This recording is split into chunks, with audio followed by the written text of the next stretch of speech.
This is CTV News at 5 with Maria Panopalis and Jason Baxter. Welcome back. So she won our hearts hosting this very show and became one of the most recognized people in the Maritimes. But Nancy Regan had a secret. She was struggling to keep it together. In her new book, From Showing Off to Showing Up, Nancy pulls back the curtain and gives us a vulnerable look at her inner battle and how she overcame it to live an authentic life. We welcome Nancy Regan back to our show. It's so good to see you. Nancy Regan laughing at that video I just saw. Isn't that something? You've dug deep for this. Oh, we have. You can thank Leo Carter for that, and there's lots more to come. This is a big deal. You've had, you know, this big awakening. You got really real, really raw. You had the awakening. Why write a book about it? Well, you know that well because you read it for me. She was one of my pre-readers, and I so appreciated it. And I guess I started out writing a book about the fear of public speaking. That's what I pitched to Nimbus Publishing. Yeah. And to tell you the truth, when I coach a presentation with people who are fearful of being on stage, I am kind of soulful because I say, I can give you tips and tricks up here to address your fear, but you have to get at what it is under it. Right. And usually the fear of public speaking is the fear of being seen, and beneath that is the fear of being seen as inadequate, and beneath that is the fear that you are inadequate, and you really don't want anyone to know it. And that was something that I knew intimately, because that's what it was like for me on Live at 5. And I am a better actor than anybody knew. And the paradox is there that I did have amazing times doing this show. Like, it was the best show in the world. It's sort of like Charles Dickens. And it was the best of times. It was the worst of times. Yeah. The worst of times. I have to, I'm going to quote you back to yourself here. You write this in your book. My life was perfect. I was confident, I was outgoing, I was in a happy marriage to the perfect man, I was the perfect mother, I loved my job. That all sounds great, doesn't it? Unfortunately, every one of those statements is false. I was false.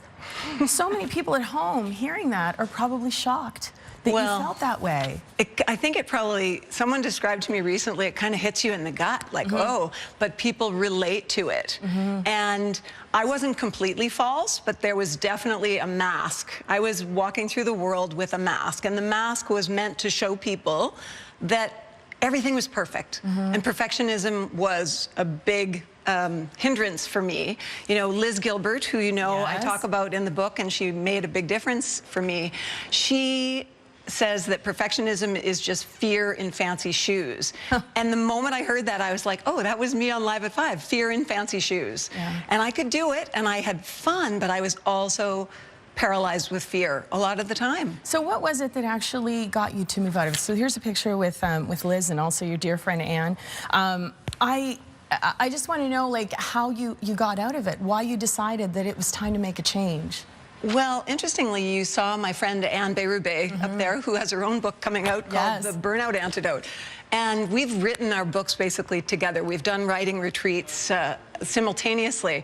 And Anne does this amazing work called Embodied Emotion. And she just focuses on the idea that as human beings, we keep emotion inside. We don't want to show people the bad stuff. We don't want to, you know, we just want to show them that mask. But if we take off the mask, you know, what comes out? What comes out is our true self, only when we can get comfortable with who our true self is. And for me, it was, why don't I like myself? Coming to the conclusion, I don't like myself. What is it I don't like about myself? What was it that you didn't like about yourself? Oh, you got to read the book for that. Nice try. Okay, I will ask you this, though. You talk about family members, you know, parents, siblings, spouses in this book. Have they read the book? How do they feel about it? It's not that bad. It's not that bad for them if they're watching now. I do. You know, the main person I wanted to have read the book was my first husband. And just because I was speaking about our life a little bit, and he is the best ex-husband in the world, I need to say, and he was great. He just said, yeah, he was proud of me and was happy with it. Now, my managing editor said, you know what, often when you write a memoir, it's not a great idea to let your family members read it first, unless you have to. Right. Because if they want things changed, then what do? Are you know, where does that leave you? I didn't feel there was anything that anyone would be upset about. And I don't really write about my family members personally for the most part. But it's more in terms of what my experience was. And the idea of this book, Maria, is not about telling my story. It is part memoir, right, but it's about giving people the opportunity to see themselves in this story of mine. Because so many of us go through the world with self-doubt and insecurity that we're desperately trying to prevent the world from seeing. And the people who have read it so far, to my delight, have really reacted like, oh, I see myself in that. Absolutely, and I can say that as somebody who's read the book, and I know, like, in the book you actually say success back then when you were trying to hide was keeping that mask on and doing a good job putting on that facade. But now success is showing yourself. Showing up for real. Yeah. And that's what I think of showing off as, putting myself out there in relation to how people are judging me, meeting people's expectations. Showing up is, this is the real deal. This is me. And I think when you can get to that place, all of a sudden, taking it back to public speaking, because although it didn't end up being a book about that, this is a good example, then you can be comfortable on stage because you're not fearful of people seeing you as being inadequate, because your deepest fear is no longer there that you're inadequate. So we have to talk about Nancy as a little girl.